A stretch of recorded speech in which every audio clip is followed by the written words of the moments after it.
नमस्कार, स्वागत है आप सभी का एवन टीवी में। मैं हूं आपके साथ उमंग माथुर और आप देख रहे हैं एवन उत्तराखंड। आइए बुलेटिन की शुरुआत करेंगे, लेकिन पहले नजर डालेंगे इस वक्त की सुर्खियों पर। मुख्यमंत्री पुष्कर सिंह धामी की अध्यक्षता में उत्तराखंड कैबिनेट की बैठक हुई संपन्न। पुलिस ग्रेड पे मामले में सीएम को किया अधिकृत और भी कई अहम फैसलों पर लगी मुहर।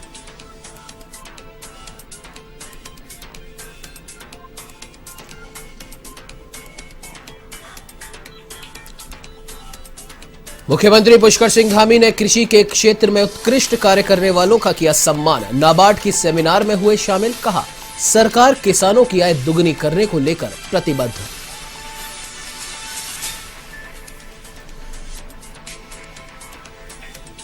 राजधानी देहरादून में बीजेपी के प्रदेश कार्यालय पर धरने पर बैठे कार्यकर्ता। विधायक उमेश शर्मा काऊ पर लगाया आरोप। 2 कार्यवाहक मंडल अध्यक्षों की नियुक्ति पर गरमाया मामला।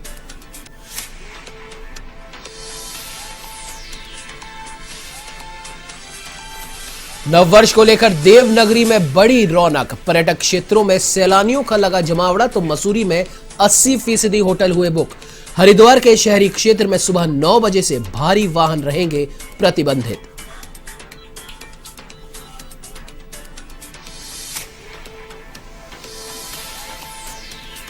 उत्तराखंड में कोरोना का कहर। पिछले 24 घंटे में 59 नए संक्रमित मिले। फिलहाल प्रदेश में अब 255 एक्टिव केस। तो देहरादून में एंट्री के लिए जांच अनिवार्य।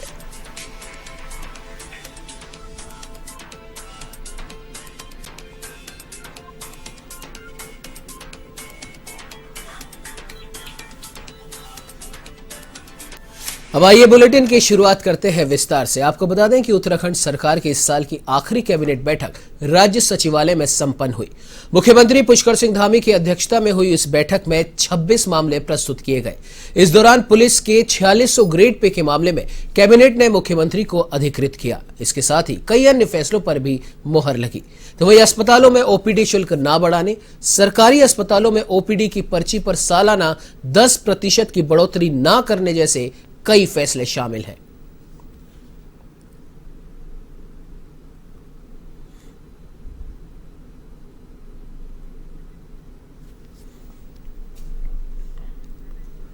तो वही राजधानी देहरादून में स्टेट क्रेडिट सेमिनार का आयोजन किया गया। राष्ट्रीय कृषि एवं ग्रामीण बैंक अर्थात नाबार्ड की ओर से इस सेमिनार का आयोजन किया गया था, जिसमें मुख्यमंत्री पुष्कर सिंह धामी ने भी शिरकत की। इस दौरान कृषि के क्षेत्र में उत्कृष्ट कार्य करने वालों को सम्मानित किया गया। तो वहीं सीएम धामी ने संबोधित करते हुए कहा कि किसानों को लेकर प्रदेश की सरकार संकल्पबद्ध है। किसानों की आय को दुगना करने के लिए विभिन्न योजनाएं चलाई जा रही हैं। इस दौरान सीएम धामी ने स्टेट फोकस पेपर का विमोचन किया और कहा कि राज्य की विकास यात्रा हम सभी की सामूहिक यात्रा है। इसमें सभी को पूरी तत्परता से अपनी जिम्मेवारी का निर्वहन करना है। उन्होंने कहा कि उत्तराखंड को श्रेष्ठ राज्य बनाने में नाबार्ड का महत्वपूर्ण सहयोग रहेगा और प्रधानमंत्री नरेंद्र मोदी की प्रेरणा से वर्ष 2025 में उत्तराखंड को प्रत्येक क्षेत्र में श्रेष्ठ राज्य बनाने के लिए सभी को मिलकर काम करना होगा।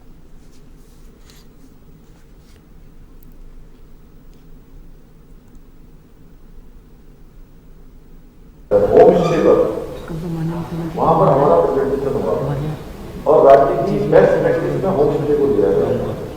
होम स्टे से 2 चीजें होने वाली हैं। एक तो रोजगार के क्षेत्र में हम काम कर सकते हैं और रोजगार के अलावा हमारी उत्तराखंड की संस्कृति को पूरे देश से आए हुए लोगों को उसको समझने का, जुड़ने का और अपनी संस्कृति को और जगह फैलाने का और जगह आगे ले जाने का भी एक सशक्त माध्यम हमारा होम स्टे है। और आज प्रदेश के अंदर 8000 लोग होम स्टे के माध्यम से रोजगार कर रहे हैं और हमारा लक्ष्य आने वाले वर्षों में होम स्टे हमारा एक बहुत सशक्त बने और सशक्त ही न बने, वो हमारी आर्थिकी का और यहाँ की इकोलॉजी और इकोनॉमी दोनों का समन्वय करते हुए एक मजबूत आधार स्तंभ हमारे राज्य का बने, उसके लिए हम काम कर रहे हैं। ऐसा हमारा विजन है और इसके लिए हमने होम स्टे को और सशक्त बनाने के लिए और उनको सुविधाजनक बनाने के लिए अभी हमने 2 क्यूरेटर सेंटर खोले हैं। एक सेंटर अल्मोड़ा में खुला है हवालबाग में, जो पूरे कुमाऊं क्षेत्र के लिए काम करेगा। एक सेंटर हमारा कोटद्वार में खुला है जो पूरे गढ़वाल प्रदेश के लिए काम और आने वाले समय में हर जगह पर सरकार ऐसे सेक्टर प्रत्येक जिला मुख्यालयों पर खोलेगी या जिले की जहां पर डिमांड होगी वहां पर खोलेगी, जिससे कि आज हमें अपनी योजनाएं ऐसी बनानी है।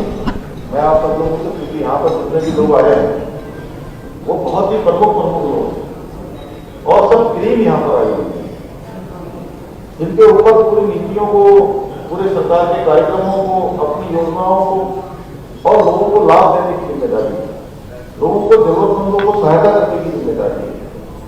तो हम सब लोग तो वहीं उत्तराखंड विधानसभा चुनाव की तैयारियों में सभी राजनीतिक पार्टियां जुट चुकी हैं। सभी पार्टियों ने प्रचार प्रसार तेज कर दिया है और इसी कड़ी में मंगलौर विधानसभा में नवनीत राठी को आम आदमी पार्टी ने मंगलौर विधानसभा का प्रभारी बनाया, जहां नवनीत राठी कार्यकर्ताओं के साथ मंगलौर में डोर टू डोर जनसंपर्क करने में जुटे हैं। तो वहीं इसको लेकर नवनीत राठी का कहना है कि आम आदमी पार्टी आम जनता की पार्टी है। दिल्ली में आम आदमी पार्टी की सरकार ने वो काम करके दिखाया है जो अन्य पार्टियां नहीं कर सकी। तो वहीं आम आदमी पार्टी के वरिष्ठ नेता अमजद उस्मानी का कहना है कि जनता तीसरे विकल्प के तौर पर आम आदमी पार्टी को देख रही है।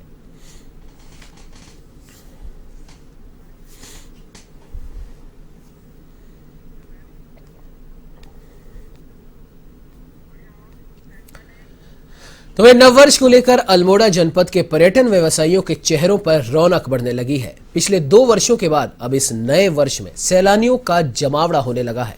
ऐतिहासिक व सांस्कृतिक नगरी में पर्यटकों के लिए होटल व रिजॉर्ट सजने लगे हैं और साथ ही मौसम भी अच्छा होने से यहां से हिमालय के सूर्यास्त व हिमालय के अद्भुत नजारे पर्यटकों को देखने को मिल रहे हैं।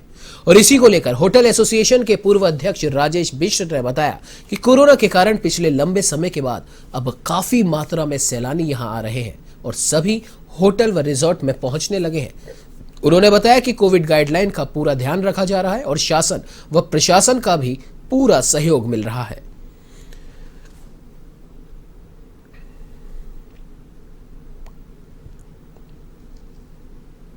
टूरिज्म का सवाल है कुमाऊं में, तो इस बार काफ़ी अच्छी मात्रा में जो हमारे पर्यटक लोग आ रहे हैं और विभिन्न प्रदेशों से, विभिन्न जगहों से हमारे वहाँ आने वाले पर्यटकों की अच्छी खासी भीड़ है और वो पर्यटन का बहुत अच्छा आनंद ले रहे हैं। और होटल और जितने भी टूरिज्म व्यवसायी हैं वो भी काफ़ी इसमें सहयोग कर रहे हैं।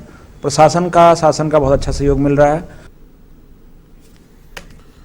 तो वह देश के कई राज्यों की तरह उत्तराखंड में भी कोरोना के नए मामले तेजी से बढ़ने शुरू हो गए हैं। प्रदेश में कोरोना के 59 नए मामले सामने आए, जबकि 16 मरीज ठीक भी हुए हैं। राजधानी देहरादून में नए मामलों की संख्या में तेजी से बढ़ोतरी दर्ज की जा रही है। तो वहीं पिछले 3 दिन में उत्तराखंड में 141 नए मामले सामने आ चुके हैं और साथ ही राजधानी देहरादून में दूसरे राज्यों से प्रवेश करने वाले लोगों के लिए 72 घंटे पहले की RT-PCR रिपोर्ट अनिवार्य होगी। जिलाधिकारी डॉक्टर आर राजेश कुमार ने इसके आदेश जारी किए हैं।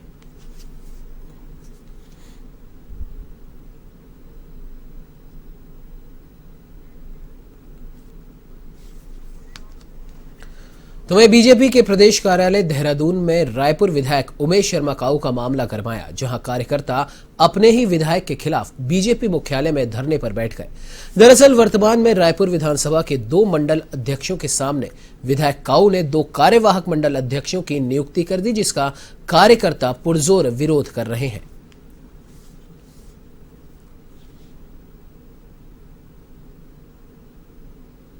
ये हम सभी लोग रायपुर विधानसभा क्षेत्र के कार्यकर्ता हैं और अभी जो है कल हमारे जो रायपुर विधानसभा के विधायक हैं श्री उमेश शर्मा काऊ, उन्होंने हमारे जो वर्तमान में जो दोनों मंडल अध्यक्ष हैं वीर चंद्र सिंह गढ़वाली और तपोवन मंडल अध्यक्ष, इन दोनों मंडल अध्यक्ष के अगेंस्ट अपने 2 कार्यवाहक मंडल अध्यक्ष बना दिए हैं। जबकि आज तक यही कार्य होता आ रहा है कि संगठन की तरफ से ना तो उन्हें कोई नोटिस दिया गया है और ना संगठन की तरफ से कोई सूचना दी गई है। बिना किसी सूचना के और बिना किसी नोटिस के वर्तमान में जो मंडल अध्यक्ष है उनके खिलाफ में 2 कार्यवाहक मंडल अध्यक्ष बनाना ये होता है।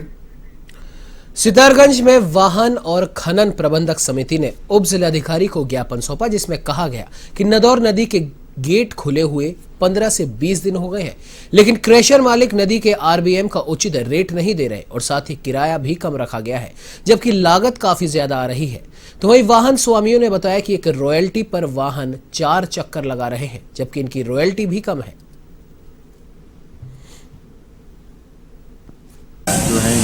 जो वाहन है वो ओवरलोड के कारण इनके वाहनों को जो इनके द्वारा जो मांगा जा रहा है उसमें जो स्टोन क्रशर स्वामी है वो सहमत नहीं है। उसी के विरोध के रूप में लोगों द्वारा एक ज्ञापन सौंपा गया है और इनका कहना है कि जो ओवरलोडिंग है वो रोकी जाए। इसमें मैं आपको बताना चाहूँगा कि हमारे द्वारा इसी महीने लगभग 30 से भी अधिक वाहन जो है ओवरलोडिंग में उनका चलान। तो वहीं उत्तराखंड में चुनावों को लेकर पार्टियां अब एक्टिव मोड में नजर आ रही हैं, तो वहीं राजनीतिक दलों का आरोप प्रत्यारोप भी जारी है। ताजा मामला जनपद उत्तरकाशी का है, जहां कांग्रेस आलाकमान जिला पंचायत अध्यक्ष दीपक बिजलवान को कांग्रेस में शामिल करने की कवायद कर रहा है, जिसे लेकर कांग्रेस नेताओं में आक्रोश नजर आ रहा है। जिसे लेकर कांग्रेस नेताओं ने आलाकमान के समान सामूहिक इस्तीफे की पेशकश कर विरोध दर्ज करवाया। बता दें कि जिला पंचायत अध्यक्ष दीपक बिजलवान पर वित्तीय अनियमितताओं के आरोप लगे हैं, जिसके चलते कांग्रेस खेमे में उनके प्रति नाराजगी है।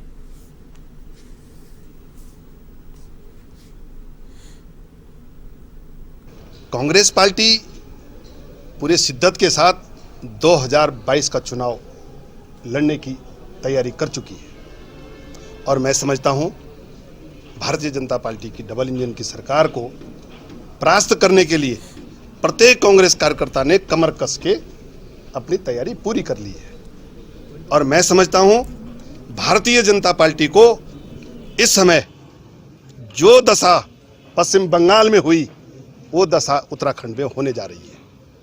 आप लोगों के माध्यम से मैं एक बात कहना चाहता हूं कि एक और भारतीय जनता पार्टी की सरकार जीरो टॉलरेंस की बात करती है और दूसरी ओर उत्तराखंड में उत्तरकाशी जनपद में जिला पंचायत अध्यक्ष श्री दीपक बिजलवान के खिलाफ उत्तरकाशी के जिला मजिस्ट्रेट के द्वारा वित्तीय अनियमितताओं की जांच की है और वो जांच रद्दी के टोकरे में फेंक दी गई है। मान्यवर सारी बात जो है राव जी ने आप सब लोगों के सम्मुख रख दी।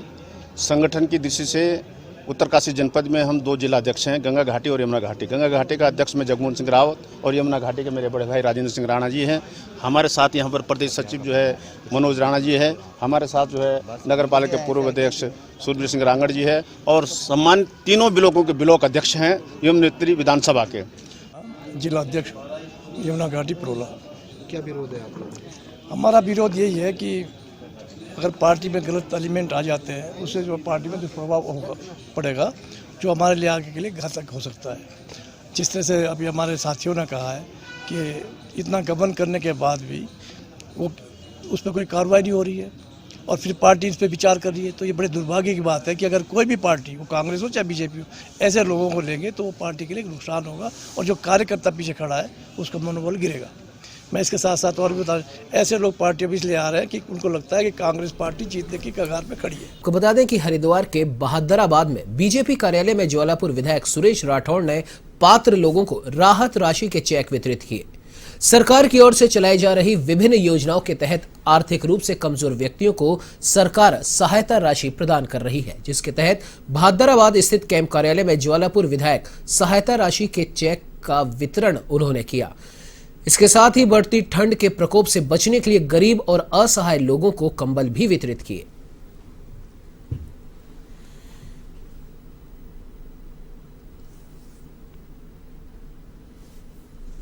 पिछहत्तर चेक दिए हैं जो निराश्रित गरीब कमज़ोर लोग हैं। माननीय मुख्यमंत्री उनको राहत देते हैं। ऐसे लोगों को राहत देने से दिल को भी खुशी होती है और सरकार भी चाहती है कि जो कहीं किसी कष्ट में है, बीमार में है, शादी है, विवाह, तो उसमें हम सब लोग अपनी तरफ से सेवा भाव से माननीय मुख्यमंत्री से अपील करते हैं। मुख्यमंत्री जी कुछ उस पर अपना सहानुभूति पूर्वक विचार करते हुए उन लोगों को सहायता देने का काम करती है। 75 चेक दिए गए हैं और सभी प्रसन्न हैं। माननीय मोदी जी और माननीय पुष्कर सिंह धामी की योजना को फलीभूत कर रहे हैं और सेवा का भाव। तो वहीं उत्तराखंड सरकार ने मंडियों में नए नियम के तहत 2% मंडी शुल्क और 50 पैसे विकास सेस शुल्क बढ़ाया है, जिसे लेकर व्यापारियों में भारी रोष देखने को मिल रहा है। तो वहीं शुल्क में बढ़ोतरी करने पर व्यापारी अनिश्चितकालीन धरने पर बैठ गए हैं और मंडी शुल्क में की गई बढ़ोतरी को वापस लिए जाने की मांग कर रहे हैं और साथ ही मांगे नहीं मानने पर धरना जारी रखने की भी बात कही।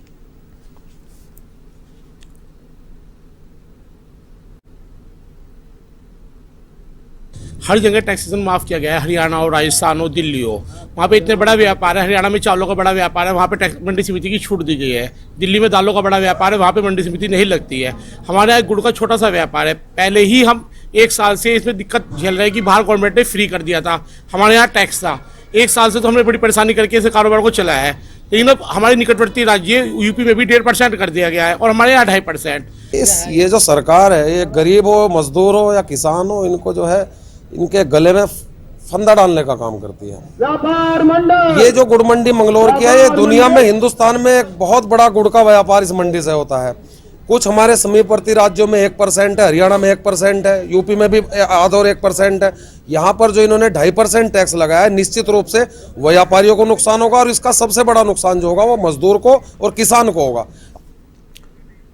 तो वहीं जनपद अल्मोड़ा में 9000 नए मतदाता पहली बार मतदान करेंगे। प्रदेश में होने वाले चुनावों को लेकर भारत निर्वाचन आयोग की गाइडलाइंस के अनुसार मतदाताओं के आवेदन को लेकर कार्य तेजी से चल रहा है।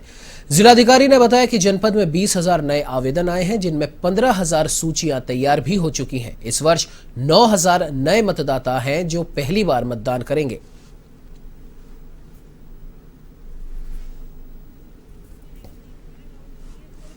हमारे यहाँ ऐसा कोई नया गैराबाद गांव अभी कोई सर्वे और रिपोर्टिंग नहीं हुआ है। 96 गैराबाद राजस्व ग्राम 2011 की जनगणना के अनुसार हैं। ऐसा कोई भी बूथ जनपद में नहीं है जिसकी पूरी की पूरी मतदाता सूची निरस्त हुई हो या कोई बूथ को पूरा का पूरा मतदाताओं के अभाव में समाप्त कर दिया गया हो। ईसीआई की जो गाइडलाइंस हैं वोटर संख्या के आधार पर बूथ बनाने की, उसके अनुसार पिछले लोकसभा निर्वाचन से 35 बूथों की संख्या जनपद में बढ़कर कुल बूथ 911 हो गए। इस बुलेटिन में फिलहाल इतना ही। देश प्रदेश की तमाम बड़ी खबरों की जानकारी के लिए आप बने रहिए हमारे साथ और देखते रहिए A1 टीवी। नमस्कार।